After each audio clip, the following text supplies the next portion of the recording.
Agriculture and rural land use patterns and processes. This unit is basically the study of how food gets to our plates, whether that is from a farm, whether that is from an aquaculture site, whether it's from a vertical farm. No matter what it is, how food gets to your plate and then its effect on us and what type of food is growing and all that kind of things. So overall, this unit is very much food focused. I'm sorry if you are starting to watch these lectures and you're hungry, because that's going to show up a lot.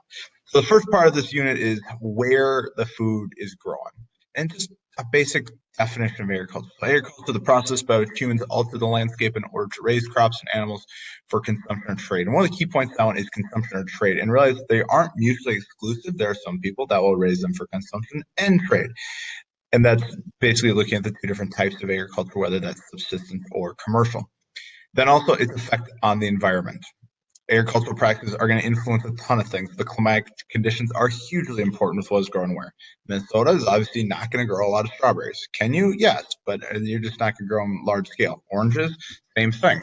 So if you look here at this map of the world, and if you look at the map of the world here, what you're going to have is you can only grow certain things in certain places. And obviously, there's other parts of the world that you can't grow different things. Like you're not going to grow tropical plants in the desert. And it's also going to affect your type of livestock. And so, like a camel can be very successful in the desert here, but if you look at other parts, it's not. And it's the same thing here. So if you look back to the climate map, look at the climate map here, what you see is that so like focus here on the Western Hemisphere. Focus here on the Western Hemisphere. What you're going to see here is a lot of the same places that have same types of agriculture have the same types of climate. So you're going to have a lot of shifting cultivation down here in Brazil. Well, guess what? It's tropical. Now let's go to the Eastern Hemisphere. Guess what? Go to Southern Africa, same thing. Southern Africa, I should say.